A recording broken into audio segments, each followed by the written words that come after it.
Welcome to Avian Tranquility. I'm Samnang, your nature storyteller. Here we slow down and follow the quiet lives of remarkable birds from around the world, one species at a time, one gentle story at a time. Today we meet the bearded vulture, a creature of high cliffs and cold thermals, known for a habit that can startle and then quietly teach us. It eats bones. So find a comfortable place to rest. Let the noise of the day drift away. And join me as we step into the world of the bearded vulture. Picture this, a flat, pale bone spinning end over end, falling through thin mountain air. The rock waits below, patient as a stone altar. The bone strikes, fractures, and from the cracked shell pours a tiny, glistening river of marrow, the hidden feast. A large rust-orange bird watches, then sails down, tucks the prize into its throat, and becomes for a moment an old, quiet worker of the high places. In that moment, we see nature's quiet wisdom. Section 1. Name, Place, and the First Days. The bearded vulture, Gepetus barbatus, lives where rock meets sky. In broken ranges and craggy plateaus, thermals rise in long ribbons, and the wind becomes a steady companion. These are landscapes shaped by ice and stone, where shrubs cling to thin soil, and snow lingers in hollows. The bearded vulture chooses ledges and cliff shelves for nests, large constructions of sticks, bones, and earth, where the pair returns year after year. Their presence reads like a signature on a place, an animal adapted not only to altitude, but to the rhythms of carcasses left by mountain mammals and the seasonal movements of herds. When a pair begins a nesting season, their courtship is deliberate. Circling rides, close passes, mutual preening. Eggs are few, often one or two, and incubation stretches across long, cold nights. Parents alternate warmth and watchfulness, turning their eggs as the wind scours the cliff face below. When chicks arrive, they are downy and fragile, tucked into the nest's sheltered core.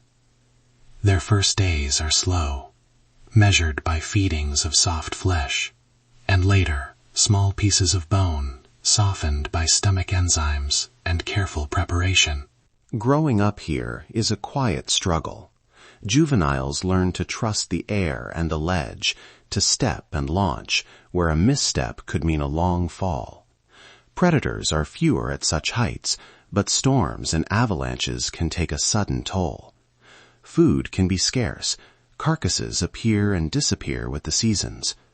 Young birds face hunger, long waits between meals, and the awkward practice of learning to select and manipulate bones. Yet there is resilience woven through these challenges. Parents teach by example, bringing suitable bones, demonstrating droppings, and allowing the fledglings to explore the wind. The learning period may be slow, but it is precise. The bird that masters bone selection and dropping gains an extraordinary resource, marrow, rich and sustaining. Section 2. Adult Life and the Art of Ossivore. The bearded vulture's diet centers on bones, long, calcified relics of larger mammals. To access marrow inside dense shafts, the vulture practices a remarkable behavior. It carries large bones high above rocky outcrops and drops them onto hard surfaces until the bone fractures. This is not reckless play. It is a deliberate, learned tool-like technique. The birds choose stone anvils and specific shapes of bone that shatter cleanly. Their guts have adapted too. Strongly acidic stomach juices dissolve and digest bone fragments that would be indigestible to most animals. Season by season, an adult follows shepherds and herds, watches for winter die-offs, and scavenges what the mountain offers. Their flight is long and economical.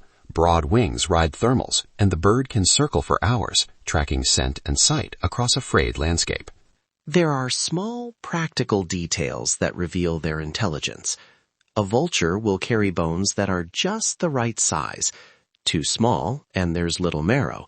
Too large, and the bird struggles to lift or drop them precisely. They sometimes cache bones in crevices for later. Their rusty plumage often comes from dust bathing in iron-rich soils near carcasses. What appears decorative is partly an occupational stain. Observers have described a calm precision in their movements. Drop, observe, adjust, drop again, until at last the treasure yields.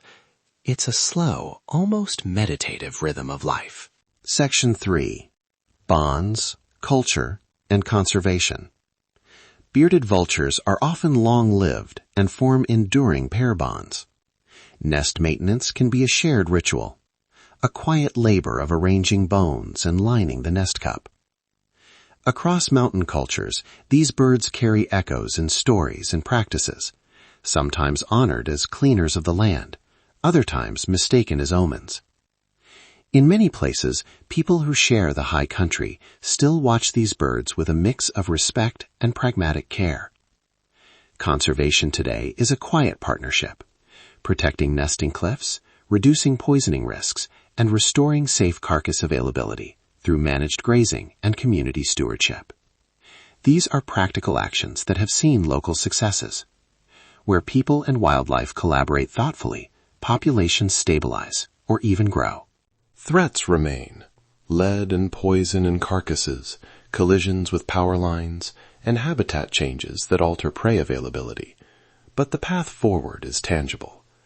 Supporting local conservation groups, respecting seasonal closures around nest sites, and learning about the species are simple, meaningful steps. Even sharing stories, like the one we tell today, helps build a quieter kind of protection. Awareness rooted in respect, not fear. Before we leave this cliff shelf, imagine one last scene. Dusk pools like a slow breath over the ridge. The bearded vulture perches, its silhouette a gentle arch against the last light. Below, scattered bones testify to a season's passing. Above, the wind shapes the next day's thermals. The bird tucks its head, a final soft shiver of feathers, and the mountain holds its stories close. If this hour with the bearded vulture has given you a moment of calm or curiosity, carry that forward. There is more to learn and more to help if you wish. In that moment, we see nature's quiet wisdom. If this story brought you a moment of calm or a new appreciation for mountain lives, please subscribe to Avian Tranquility. Share this episode with someone who loves quiet, natural stories, and consider supporting conservation groups working with highland communities. Your attention helps these birds find space to continue their ancient work. And there, for now, we leave the bearded vulture in its own corner of the living world. Through seasons of scarcity and the quiet craft of bone and stone, this bird continues its slow, honest labor. Thank you for joining me on this calm journey. Until next time, may you find small pockets of stillness, and may the soft wing beats of nature stay with you, wherever you are.